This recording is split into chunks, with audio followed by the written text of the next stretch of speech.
All right, Raiders Nation, gather around because we need to talk. I know it's been a brutal stretch, maybe one of the toughest in recent memory, and every single one of us who bleeds silver and black is feeling the weight of it.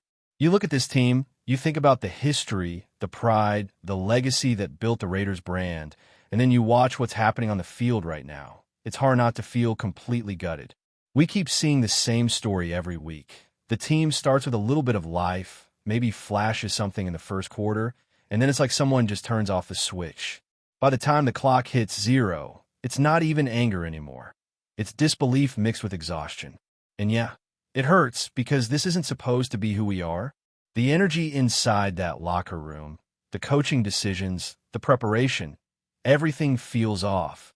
I've been following this team for years, and I can't remember a time when the disconnect between the coaches and the players was this obvious. We were promised something different when this new era began, something inspired, something built to honor the Raiders' identity. Tough, fearless, unpredictable. Instead, what we're seeing looks lost, uninspired, and painfully predictable. You can almost script how every game will go before it even happens. The offense sputters, the defense gets worn down, and special teams find new ways to shoot themselves in the foot. Let's talk about that for a second, special teams. Because, man, if you've watched the last few games, you already know it's been a disaster. Flags on almost every return, missed tackles, bad positioning, mental mistakes, you name it. It's like the fundamentals have disappeared completely. When you see a unit commit penalty after penalty, game after game, that's not bad luck, that's bad coaching. And when you've got a coach who's been fired 6 times and somehow still gets another shot, you start to wonder what kind of accountability exists inside this organization. If this team is serious about turning things around, someone has to be held responsible. You can't keep pretending everything's fine when it's clearly falling apart. And yeah, I'm going to say it. The Raiders have been around since 1960, and in over 4 decades of football, this franchise had only 3 seasons where they were sitting at 2-7. Now, in the last 4 years, we've hit that same mark 3 times. That's not just bad luck. That's a pattern of failure. Something deep in the structure is broken, and no one seems willing to admit it. Fans see it. Players feel it. And yet, week after week, we're fed the same post-game lines about effort, growth, and trusting the process. Trust the process? The process is producing mediocrity. Now, I know there are injuries. Every team deals with that. Losing guys like Jackson Powers-Johnson hurts, especially when he's one of the few bright spots on that offensive line. The second he went down, you could see the collapse coming. The line looked lost without him. Communication fell apart, protection crumbled, and suddenly the entire offensive rhythm vanished. And that's exactly what I mean when I say the coaching isn't connecting. When one injury causes your entire unit to unravel, it's not just about missing a player. It's about not being prepared. And while we're on it, let's be real about Daniel Carlson. The guy's been part of this team for years, and he's had big moments, no question. But lately, he's looked off. When a kicker's confidence starts slipping, it spreads like a virus. Missed field goals in clutch situations, extra points that don't even look close, those are game changers. I'm not saying cut the guy tomorrow, but you can't just let him keep trotting out there like everything's fine. Bring in competition, make him earn it again, remind him that the job isn't guaranteed. Because right now, it feels like nobody on this roster is being held to that kind of standard. That's what's frustrating, the lack of accountability. The Raiders have talent, no doubt about it.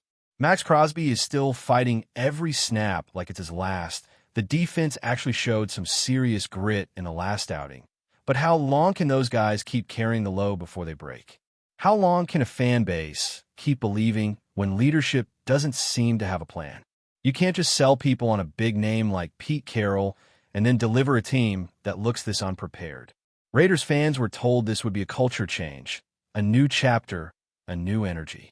Instead, it feels like we're watching reruns of the same mistakes, just under a different coach's name. And it's not even about offense versus defense anymore. It's the whole operation. Special teams can't execute. The offense goes missing for 3 quarters, and the defense, while fighting, can only do so much when they're constantly thrown back onto the field. You can't win games like that. You can't even compete like that. And the saddest part? We gotten used to it. That sense of hope we used to feel when the Raiders hit the field is fading. Every Sunday feels like a test of loyalty now, like we're watching out of obligation instead of excitement. I sit there sometimes past midnight, staring at the stats, the replays, the interviews, just wondering how we got to this point. How does a team with this much history, this much pride, become so predictable? How does an organization that once struck fear into its opponents now look like it's afraid of its own mistakes? And the truth is, I don't think this coaching staff knows this roster well enough to fix it. You got players in the wrong spots, weird position battles that make no sense, like how was Jackson Powers-Johnson even competing with Alex Kappa earlier in the year? Anyone watching could tell you JPJ was the better option. It's decisions like that make fans feel like they're watching a staff that doesn't get it. Look, I'm not saying this team is overflowing with talent. There are gaps, there's a lack of depth, sure. But when the little talent you do have isn't being used properly, that's on the coaches. The players aren't the only ones who have to earn their spot. The same standard should apply to the men calling the plays and setting the tone. And right now, it feels like the only ones still fighting for this team's reputation are the fans and a few players who refuse to quit. The saddest part? It's not even anger anymore. It's that numb feeling of knowing what's going to happen before it happens. You see the penalty flags before they're thrown. You see the missed tackle before the contact. You can feel the collapse coming before halftime. That's not what the Raiders used to be. The Raiders used to make other teams feel that pressure. They were the aggressors, the ones setting the tone, dictating the game. Now, it feels like we're the ones reacting, hoping something goes right instead of making it happen. And I'll tell you what's really tough. It's trying to stay optimistic when the front office seems disconnected from the product on the field. You look at the decisions being made and wonder if anyone's actually paying attention to what's happening during the games. When fans are calling out obvious problems and nothing changes, it sends a message. That leadership doesn't care as much as the people who buy the tickets, wear the jerseys, and scream for this team every weekend. That's not the Raider way. The Raider way is commitment to excellence, not settling for excuses. You know what really hurts the most, Raiders Nation? It's that deep down feeling that the people running this team don't fully understand what it means to wear the silver and black. When you grow up watching legends like Howie Long, Tim Brown, Charles Woodson, and Ken Stabler, you realize the Raiders weren't just a football team. They were a movement. They were attitude, rebellion, and raw toughness. Every snap meant something. Every hit, every celebration, every stare down carried that just win, baby energy. And right now, it feels like that spirit has vanished. It's like the Raiders' soul got lost somewhere between poor play calling and another unnecessary penalty on special teams. You look at these games, and it's not just about losing, it's about how we're losing. The body language is flat. The sideline feels disconnected. You've got players who look like they don't even know what the plan is half the time. When your offense spends 3 quarters doing absolutely nothing, and the defense is constantly forced back onto the field, it's only a matter of time before frustration turns into collapse. And it's hard not to feel that same frustration as a fan.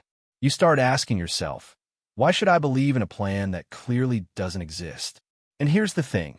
Raiders fans are some of the most loyal in all of sports. You could be 2-7, and the stand will still be filled with people rocking black jerseys and silver face paint, screaming until their voices give out. But even loyalty has limits. When the product on the field looks this disjointed, that loyalty starts to turn into resentment. You can't keep selling people on dreams when what they're getting every Sunday looks like a nightmare. Let's not sugarcoat it. This coaching staff looks lost. There's no rhythm, no sense of urgency, no identity. Every week, it's the same cliches at the press conference. We need to execute better. We need to clean things up. We need to finish drives. Fans are tired of hearing the same broken record. We don't want to hear about what needs to happen. We want to see it happen. If you keep telling everyone you're building something, at some point you need to show the foundation. Right now, this foundation is crumbling. And the disconnect between the coaches and the players, it's real. You can see it in the play calling, in the hesitation during key moments, and in the frustration boiling over on the field. There are players on this roster who could make an impact if used the right way, but for some reason, they're not being put in those positions. It's like the coaches are calling plays out of a manual that doesn't fit the team they actually have. You've got a quarterback who's still learning the system, receivers who can't get open because the routes are predictable, and a running game that vanishes every other drive. It's chaos disguised as structure. And then you look at the defense. Credit where it's due, they've been the heart of this team. They're the only reason some of these games haven't turned into full-blown blowouts. But you can only ask them to do so much when they're out there for 35 minutes a game. When the offense can't stay on the field, the defense wears down, and mistakes start piling up. Yet somehow, the narrative keeps shifting away from where it should be, the sideline. This is a coaching problem, plain and simple. Now, if you want to talk about accountability, let's start with Tom McMahon. The special teams unit under him has been an absolute disaster.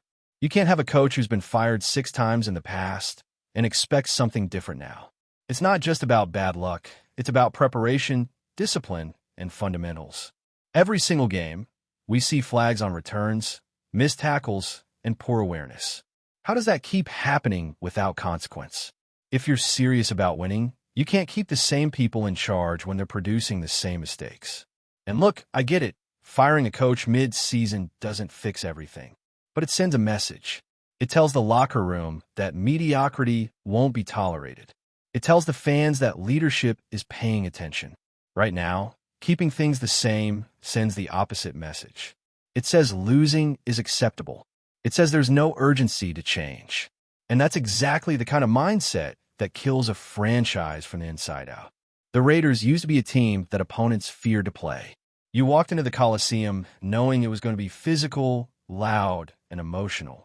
Even if the Raiders didn't have the better roster, they had the better fight. That attitude made them dangerous. Now, teams don't fear the Raiders. They look forward to facing them. They see a team that beats itself before the other side even has to try.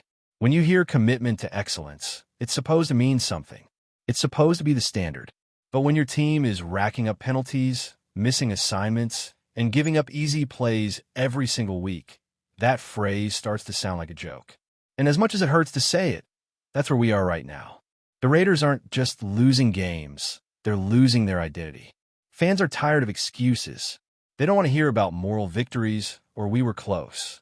Nobody remembers close. Close doesn't get you to the playoffs. Close doesn't fix the culture. What fixes it is leadership, accountability, and fire. The same fire that made this franchise what it used to be. It's not about reliving the past. It's about learning from it. The Raiders of the past knew who they were. The Raiders of today look like they're still trying to figure it out. Before we continue, don't forget to subscribe to our channel and give this video a like. Your support helps us keep bringing you the latest updates on our Las Vegas Raiders. And don't be shy. Drop your thoughts on the news in the comments below. Could GENO Smith's latest comment be the spark of a brewing NFL saga? The New York Jets quarterback, known for his sharp instincts on the field, seemingly stirred the pot this week with a pointed remark aimed squarely at the Las Vegas Raiders. If he's coming back, then you don't need me, Smith reportedly said, sending fans and analysts into a whirlwind of speculation. The cryptic statement, delivered during what was supposed to be a routine media session, has ignited a flurry of rumors across sports circles. While Smith didn't specify who he was, insiders suggest the reference could be to Derek Carr, or another high-profile quarterback rumored to be returning to the Raiders roster. If that's the case, Smith's words hint at a potential clash of egos and opportunities, and perhaps even a shakeup in the quarterback hierarchy that could ripple across the league. Already, fan forums and sports networks are dissecting the implications. Some interpret Smith's comment as a playful jab, a bit of locker-room bravado meant to rile up the Raiders faithful. Others see it as a serious declaration. GENO may not be interested in competing for a backup role or playing second fiddle if a veteran returns to the team. Historically, Smith has shown a fierce competitive streak, thriving when he is the centerpiece of a team's offense. The notion of stepping aside or feeling sidelined might be enough to prompt him to explore options elsewhere. For the Raiders, the timing is delicate. Reports of roster moves have been trickling out for weeks, and the uncertainty at quarterback has left both fans and analysts guessing. Could Smith's message be a subtle warning, signaling that if the team pursues another high-profile QB, they might lose a talent capable of leading a franchise? The league's insiders are already speculating about possible trades or contract negotiations, with whispers of interest from teams in need of a solid starter who can command the field and the locker room. One thing is certain: the NFL thrives on drama, and GENO SMITH has just added fuel to the fire. Whether this was a strategic hint, a cheeky comment, or the beginning of a bigger saga, everyone from commentators to casual fans will be watching the next moves closely. One question hangs over the league like a storm cloud. If the Raiders pursue a returning star, where will that leave GENO SMITH? And which team will be bold enough to stake a claim? That's it for this update. If you enjoyed the video and want to stay updated with exclusive news about our Las Vegas Raiders, be sure to subscribe to our channel and hit that like button. We can't wait to hear your thoughts in the comments. See you in the next video.